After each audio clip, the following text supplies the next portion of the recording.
All right, so as some of you guys might know, the FIFA World Cup starts tomorrow on June 11th, and the US is hosting it along with Canada and Mexico. And anyway, you guys know me. You know, I am not the biggest sports fan. I get most of my sports information from my husband and listening to Pardon My Take playing in the background of our life 24/7. That's kind of where I get all my intel. And unfortunately for this specific moment in time, and unfortunately for me, because I need to be kept in the loop on these things, Alex is not the biggest football fan, American soccer fan. So I have been having to rely on social media for information about this big global event. And let me tell you, I have been being served content. For the last 5 days, my timeline has exclusively been World Cup fans traveling to the States. And guys, this episode really is not going to be about sports. It is going to be about this, because that right there is the best PR America has gotten in years. And I, like the rest of the internet now, am obsessed with Freddy the German football fan who is road tripping across Southern America and documenting his experiences on X. Like, this might be more genuinely unifying and patriotic than anything coming out of America 250. Sorry, Trump, I'm just being honest here. And it is also such a great rebuttal for people who look down their noses at our country and claim that we have no culture. Now, before we dive into this, I want to thank you guys for being here. Thank you for subscribing and always commenting and engaging on all these videos. Make sure to subscribe if you're not already, and if you want to stay up to date on everything we upload, make sure to ring that notification bell. All right, now going into the World Cup, I feel like Americans at large thought that the next 2 to 3 weeks were just going to be filled with people crapping on us, because like, what's new? That happens all the time. We're not good enough. Our history is not rich enough.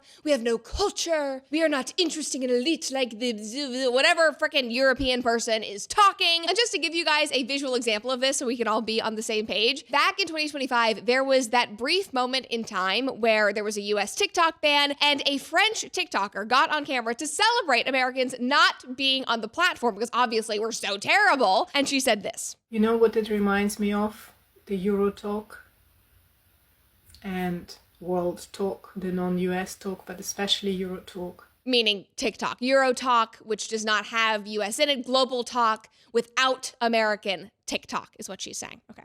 Having been exposed to it for a few days, it's like having left a very tumultuous, trauma-bonded relationship with a lot of drama and a lot of passion and a lot of ups and downs and maybe some narcissistic abuse, codependency, emotional roller coaster, and suddenly finding yourself in a healthy relationship. All of this over TikTok, just because Americans were no longer on the platform for 48 hours? That impacted you so much because you despise us that much? Like, it's pretty impressive that normal American girls doing get ready with me videos on TikTok had that much of an impact, had that much of a trauma bonding, narcissistic, abusive impact on her life. So I guess good for us because we're that impactful. Anyway, moving on from that, you guys get the gist of it. I just wanted to give an example of that kind of disdain. And to be fair, there were some people online who did immediately cause a ruckus. For example, some Spaniards and other football fans from around the world were not happy that Spain's practice field was at a high school in my hometown of Chattanooga, Tennessee. A high school. The number 2 team in the world was having to practice at a high school. However, the important thing to note is that the high school in question is a school called Baylor, which is one of the best private schools in the country. It's also the second best private boarding school in Tennessee, only behind Macaulay, of course, which is where Alex and my brothers went. Sorry, they're rivals, so I had to throw that in there. But like, look at this photo. Baylor is stunning. It is huge. The facilities are incredible. They literally have rolled out the red carpet for the Spanish team. And in my personal, very obviously unbiased opinion, Chattanooga is one of the most beautiful, incredible smaller towns in the country. But some people, the Europeans, didn't think that it was good enough for the number 2 men's soccer team in the world. And here was Chattanooga's rebuttal.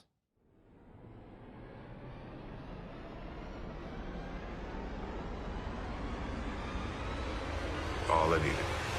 That's all I needed for him to do that, and it became personal with me. We'll have a look. Of course we'll have a look. Shh. Game's gone. The game's gone. The game's gone. But I'm being serious. I'm being serious. He may have actually picked the wrong club.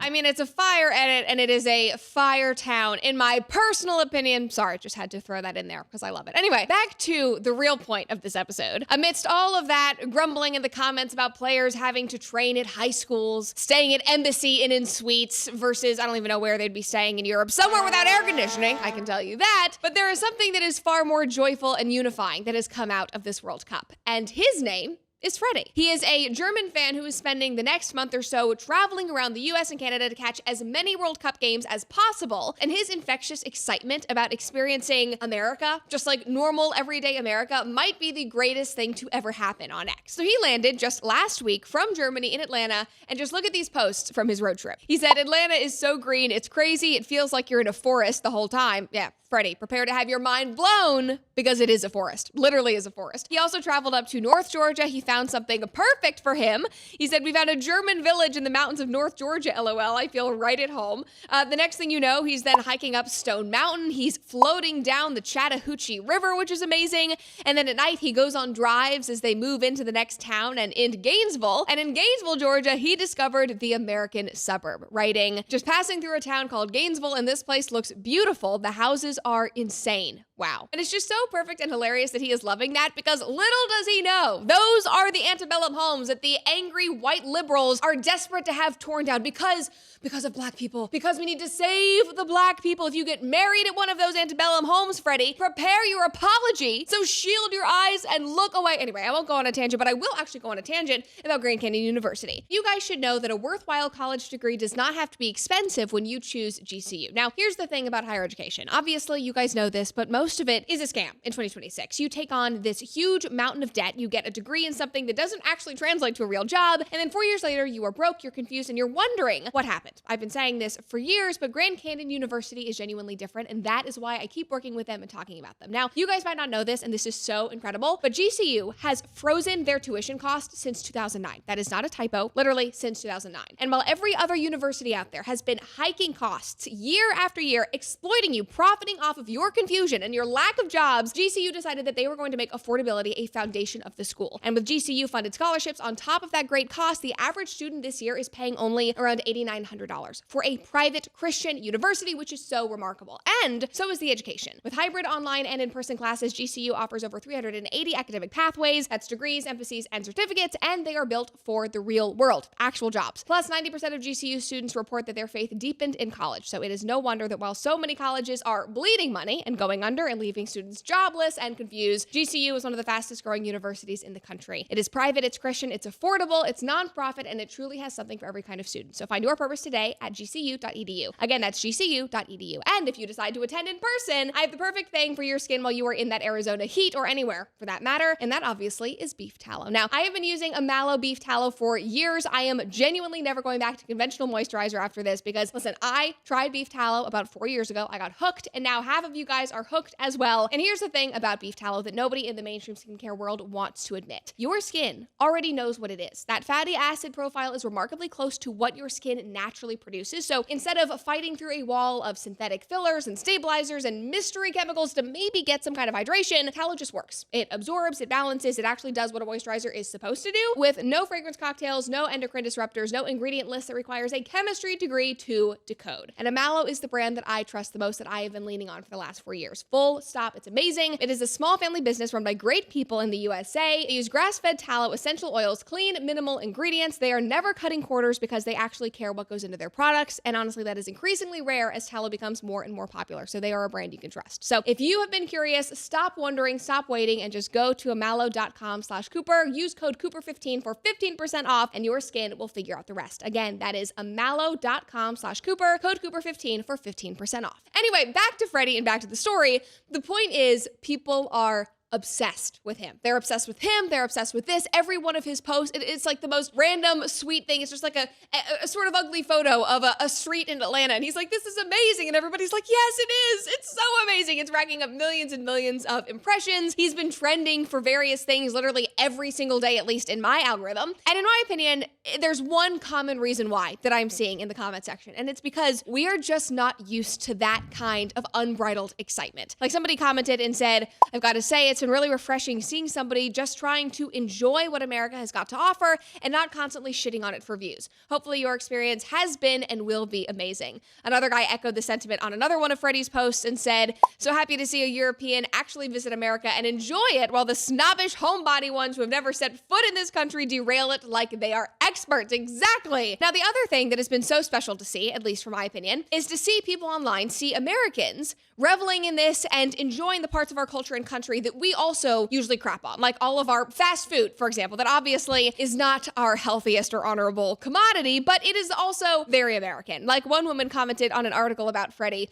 and she said, to every international visitor coming to discover why we are so fat, now you have seen behind the curtain, also welcome and bon appetit. But let me tell you, Freddy is having a time when it comes to the food. I mean, he is going to Taco Bell, Waffle House, Wendy's, he's going to Chili's where he got the quesadilla explosion salad. Like the man is having the time of his life. Except, this is an important caveat, except when he tried to get on the Atlanta Metro. He quickly learned that that is not the place to be. He commented on his post about it and said, it's like a GTA lobby. One person is next to us taking off his shirt, declaring war on Donald Trump, while another person is moonwalking across the platform, which honestly is the best description of American public transportation I have ever heard. We have a lot of things. We have a lot of great things that we should be proud of. Public transportation, unfortunately, is not one of them, just saying. What's fun is that while Freddy is now this beloved OG, and again, he's trending literally every single day, it's like, what's the German up to today? What river is he floating down? There are now a bunch of other accounts that are blowing up, like this girl from Sweden whose name is Elsa. She's actually live streaming her entire World Cup trip. She just discovered ranch at a local American diner that she went to.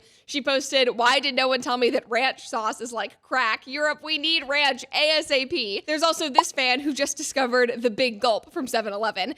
He said, not gonna lie, Big Gulps from 7-Eleven are easily one of my favorite things I've discovered in America so far. And this comment was so perfect. This guy, Hildebrandt, said, somebody's gonna come to the US to see the World Cup and stop at a Buc-ee's, and that tweet is going to do like 8 million views. Like, Freddy better have that on his to-do list. He posted the map of where he's going from Tennessee all the way down to New Orleans. Like, buddy, I know that there's a Buc-ee's on the way, so you better be stopping because it will certainly blow your mind. But seriously, even though I love the Buc-ee's and the quesadilla explosion salad from Chili's, this might be my favorite post so far because all the fast food and supersized portions aside, this really is America. And this really is special. Just watch. This guy posted and he said, I finally got to experience the flyover thing Americans do before big sporting events, and I have to say, it kind of goes hard. And just watch.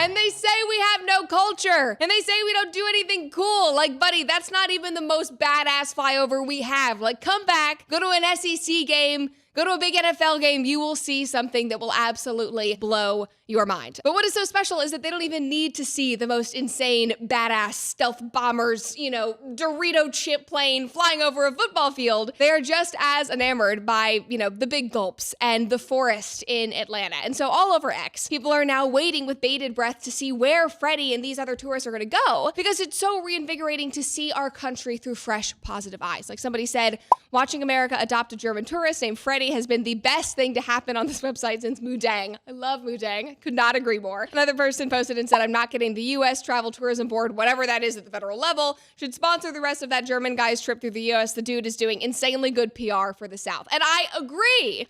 He should be compensated because he's doing great work, but also I do not at all want the federal government to get involved with this. I do not want it to be made partisan at all. The joy is just too good. It is too unifying for that to happen. So no, Trump, do not touch it. It's like when we were like, don't endorse Spencer Pratt. Don't talk about him. Just like let him be. Same thing goes for Freddy. Now, I will say, if somebody were to make a television show out of this, that could do numbers. Just an idea, putting that out there, that would be sick. Because clearly, all of the politics aside, all of the vitriol and the anger, Americans do want to celebrate our country. We want to be proud of it and laugh at our, eccentricities and marvel at the beautiful landscapes. It's just that we have literally spent a decade being told that we are crap, that we are all colonizers, that we offer the world nothing, that we have no culture, that we are just materialistic, whatever it is. And I think that got to a lot of people, that we're abusers in a narcissistic, codependent relationship, whatever that TikToker said. Or, according to this commenter on a Substack article, that we are just a product to be consumed rather than a way of life. Or according to this commenter,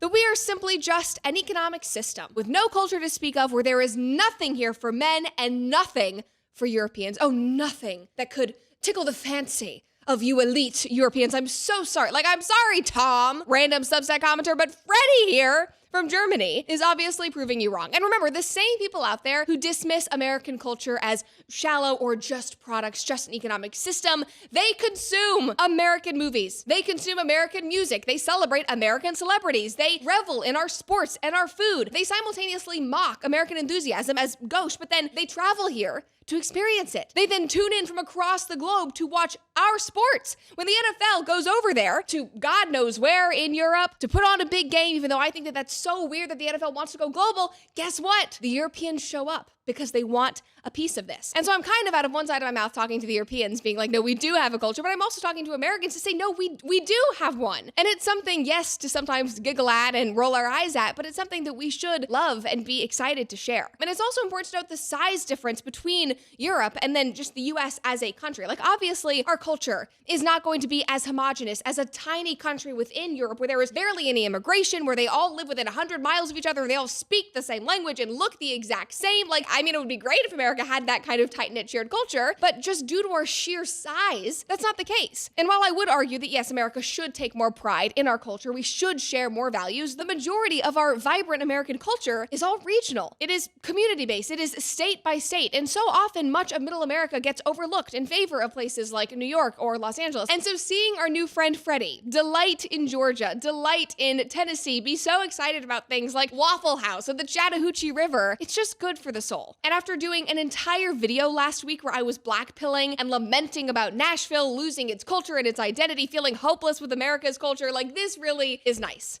It's made me really happy, and so on that note, I will leave you with this one last comment. This was on a BuzzFeed article that was about Freddy, and this woman commented and she said, I was 6 when my European family and I temporarily moved to Michigan. My mom kept a journal/blog that she would email to friends and family back at home to keep them updated, and she still has a printed version of the complete saga laying around at home. Sometimes I like to go back and read it, just to feel that feeling of almost magical wonder and amazement that we had at just about everything, just like this guy. She goes on and she says, last year I had the privilege of showing my best friend around Canada. Please don't kill me for making this comparison, but she behaved exactly like this guy too. And it just made my heart all warm and fuzzy seeing her discover a whole new world and its everyday marvels just like a kid would. Like, I got so happy when I read that comment. Like, there is so much in this country that we take for granted here. Whether that is our varying landscapes that you can get on a plane, come from Tennessee, go to Utah and see the most wildly different, incredible landscape, the myriad of subcultures that are so uniquely American, but are also so different from one another, whether that is, Western cowboy culture or, New England culture in New Hampshire. We obviously take our wealth for granted, even though I know the economy's not great right now. We are still doing better than a lot of people. Our health, our convenience, and so much more. So thanks to Freddy. It's really nice to be reminded of how special that is, especially as we're going into our 250th birthday. So thanks, Freddy, for this. It made my week. And Chattanooga is in, oh my God, that's a lot of storm. Let's see. And because of the thunder, my Wi-Fi isn't working. Nothing is working. Okay, I'm gonna calm down next. I'm just gonna leave it there because there's nothing I can do about any of this right now. But let me tell you, Freddy is certainly having a time with the food from, oh my God, that thunder is insane. I'm literally so over this now. I'm so distracted. There's so much rain. The Wi-Fi went out. My mom is texting me about hydraulic fluid in a tractor. It's chaos, Max, chaos. Okay.